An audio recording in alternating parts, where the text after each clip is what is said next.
Hi, everyone. Landry Etheridge here with Etheridge Counseling Group.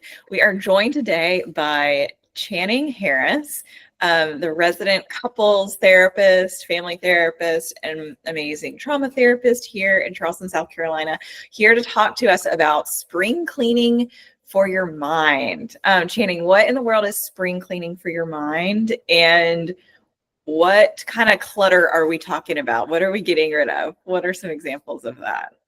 Yeah, just like we have clutter around our house, that generally around this season, we're like, I just need it out. I need out with the old and in with the new. I need to freshen things up. I thought it'd be a good time to talk about, we need the same thing for our minds. You know, we have things coming off of New Year's and maybe disappointment and goal progression, like New Year's goals. We have rigid goals that can be unhelpful and just cluttering. And we have things like low self-esteem and even, poor relationships, but also just poor thoughts in our head as well that aren't helpful, that they're more harmful than really helpful. Mm-hmm. Yeah, I think that's very common, sort of these like kind of a running, negative self-talk, or sort of just our own thoughts can really bring us down. You mentioned cognitive distortions. What is a cognitive distortion, or what are some of those negative thoughts that you're referring to? Yeah, a cognitive distortion is something that is our brain's attempts to help us. It's usually just an unhelpful filter that we can look through things, is how I like to put it. That's not the textbook definition, but that's, I think, a helpful way of looking at it. It's just an unhelpful filter that our brain can put on as we process through all the information that we have to take in, that can often be incorrect. It's a distortion. Oh,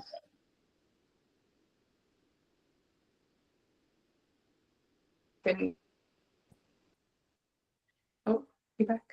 Okay. Second. All right. Just smile. I'll cut this and I'll just pick back up. Where should I pick back up? Let me just ask you what a cognitive distortion is again. Okay.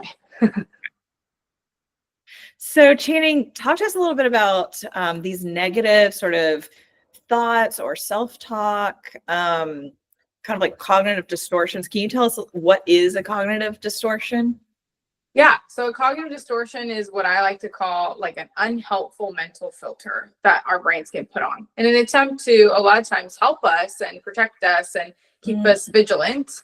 But it's a distortion. It's not reality, and it's often incorrect and can be unhelpful at times. Our brains take in a lot of information, and there are small windows where it can be helpful, but it's important to identify, is this really helping me? Yes. I've heard it said, a thought is just a thought. It doesn't our thoughts aren't necessarily reality.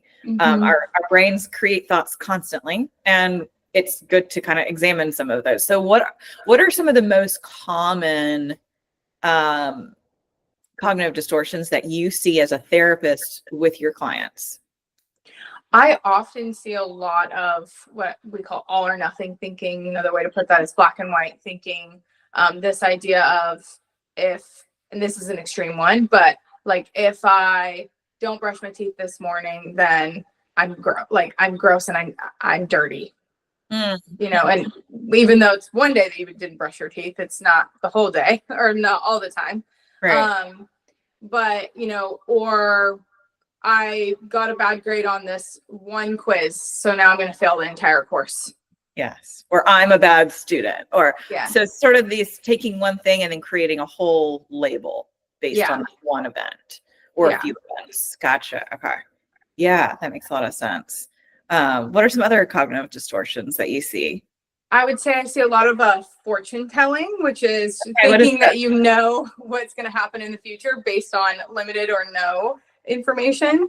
So thinking that I know that, for example, I know I'm going to fail that test based on what information, that's another really common one that I often see. Yeah. Okay. And not pointing fingers here. I can point them all right back at me too. So. Yeah. This is just a human struggle, I think. So how can we nurture this new growth and, to use your metaphor, prevent some of these weeds from popping up? Yeah. And I think just like if you think weeds in a garden, there's usually a lot of them. As spring comes, more and more weeds come. And so really being vigilant to look out and see, like, and if you have a thought that pops up and it seems to have kind of a negative effect, take a second and really examine, is this a distortion? Is this way of looking at it helping me? Do I need to, what we call, reframe it? Maybe put on a different filter and maybe see it in a different way. Because at the end of the day, if I can put on a different filter and it serves me more, what matters if it's reality or not? If it's serving you more, then I don't think we have to get down to, well, which thought has to be reality, because probably both. There's probably a little bit of some truth about both. Or maybe there's no truth in the other one.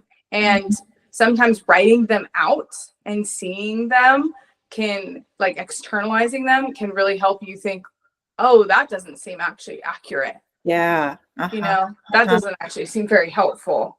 Zooming out, kind of getting objective about it can help you kind of see how even kind of ridiculous we're being with a certain cognitive distortion.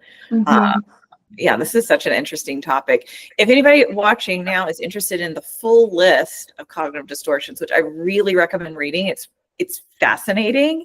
I think it's really fascinating how our brain works and how our brains kind of change our reality for the negative a lot of the time. It's just a really interesting topic. Highly recommend. Either some of this will be in the caption of this video, but you can also go and read more about cognitive distortions, how to weed your mental garden, in Channing's articles on the website, LandryEtheridge.com.